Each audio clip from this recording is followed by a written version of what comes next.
Hey, my name's Frank, and I'm here to introduce you to a little skill I like to call the sniff. Sure, humans like Henry think it's just sticking my nose in a bush or up against the tires of his Subaru, but I promise you, it's way more complex than that. My nose is basically a high-tech sensory tool, and I use it for some real undercover work. Now, some say dogs see with their noses. I wouldn't go that far, but let's just say we pick up on details you guys don't even know are there. Your world.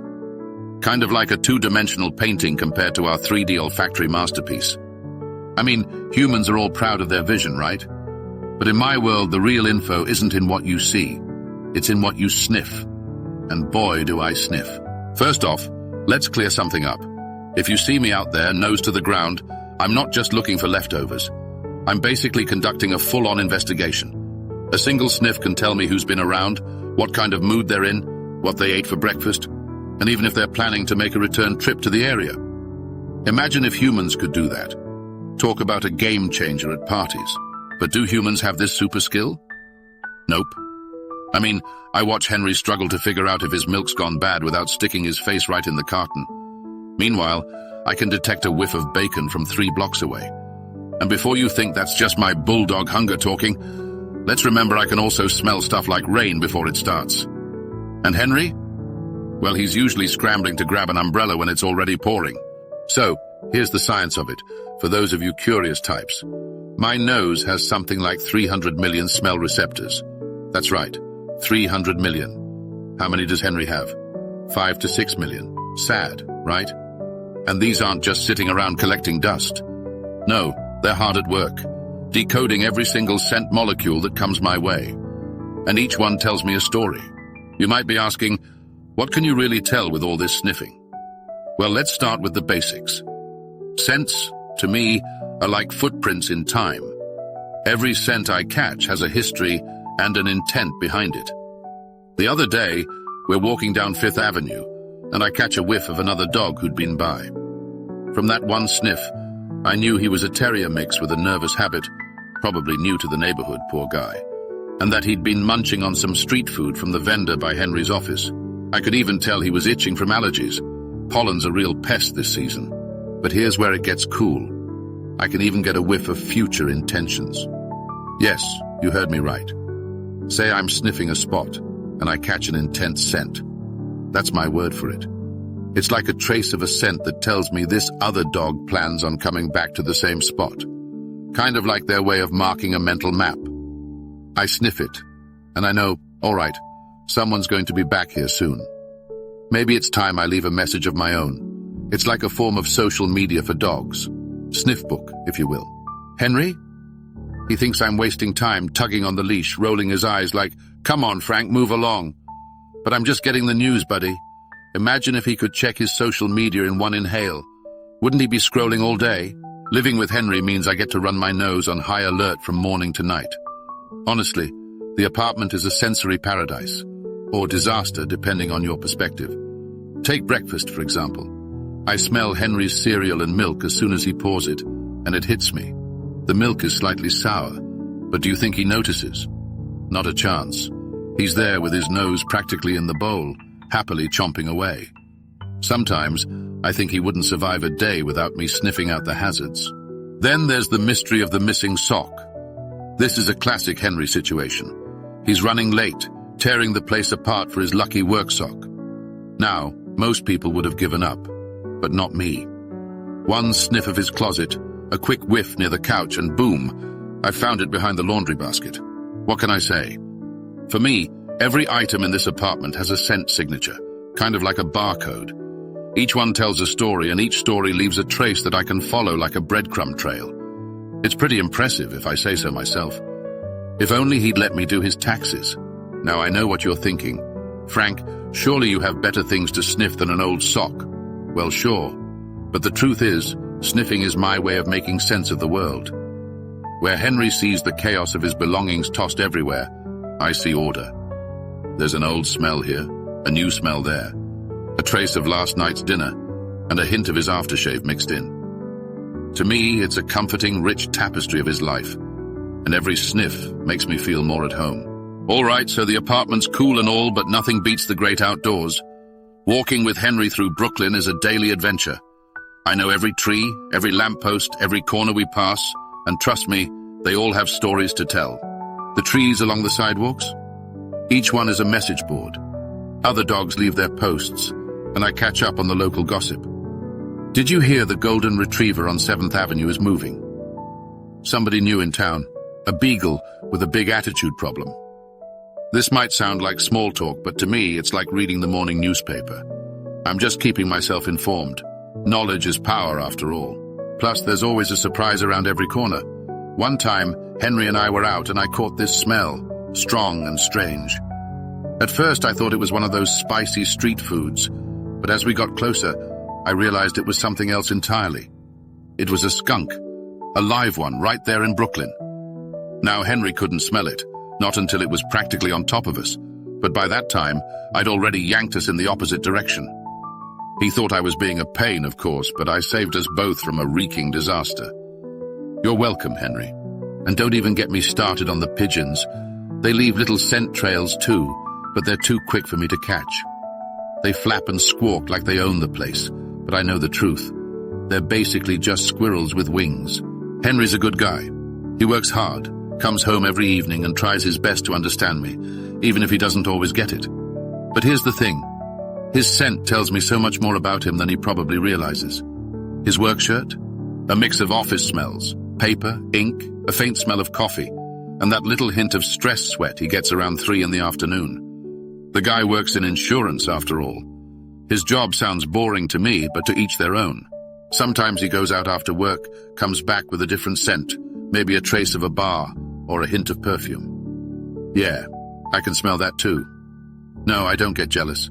I just file it under interesting data. He doesn't tell me much about his love life, but I know he's on the lookout. He does that thing where he freshens up just a little before he heads out on Fridays.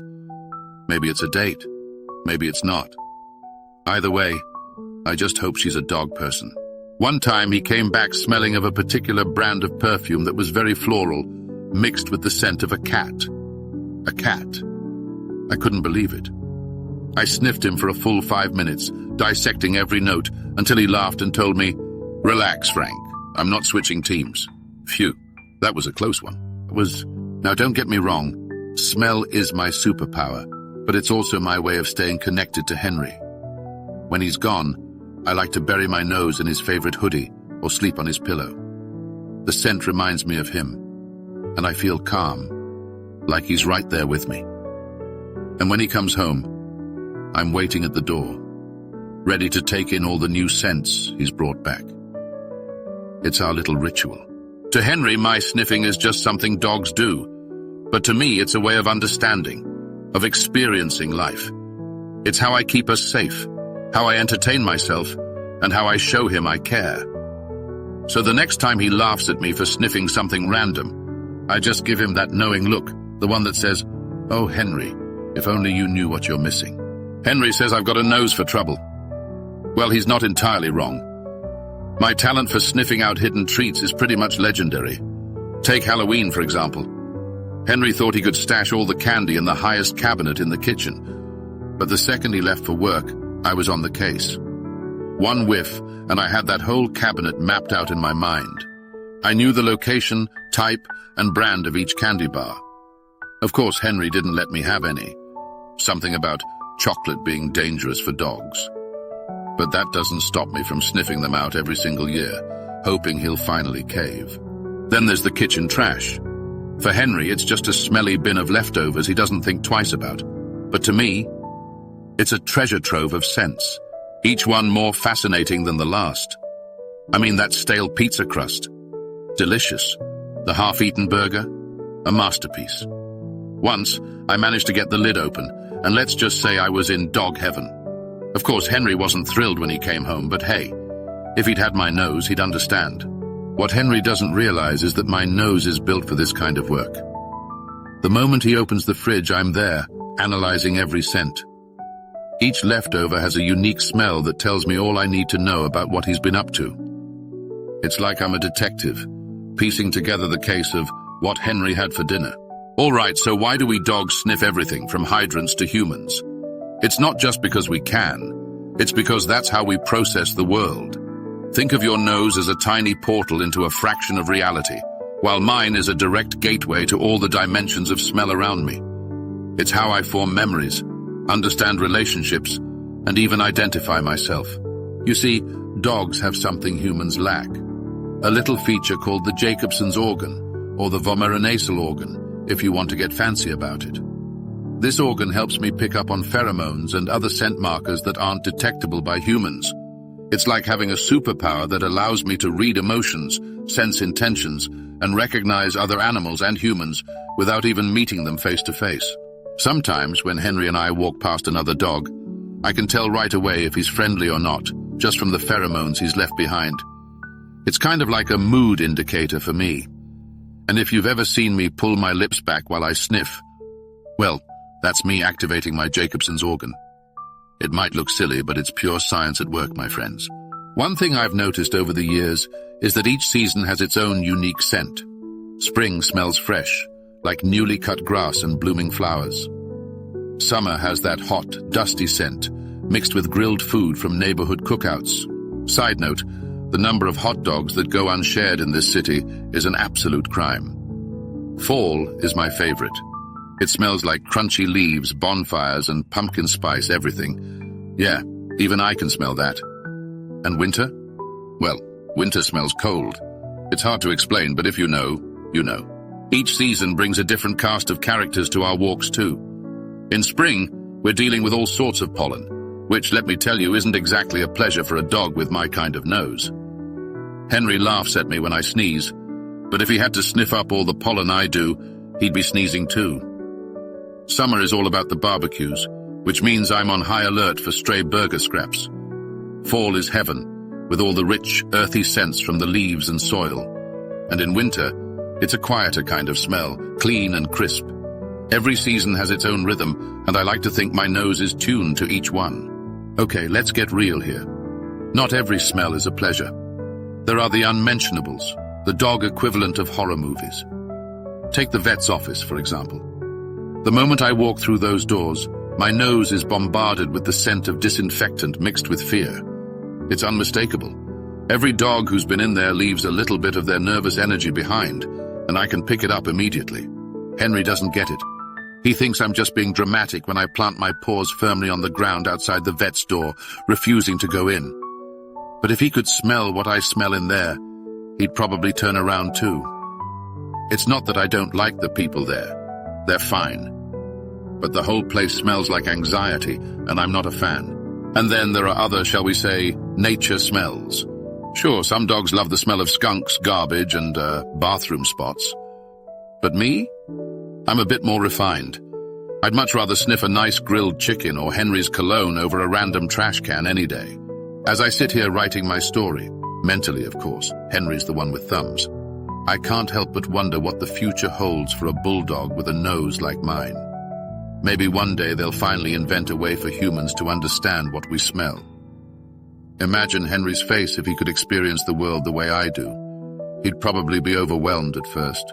There's a lot to take in. But eventually, he'd come to appreciate the nuances of scent just like I do. Until then, I'll keep sniffing my way through life, following my nose wherever it takes me. Whether it's a walk through the park or a whiff of Henry's cooking experiments, every day brings something new. And that, my friends, is the beauty of having a nose like mine. So, if you ever see me out there, nose to the ground, don't assume I'm just wasting time. I'm on a mission, gathering data, learning the stories of the world around me.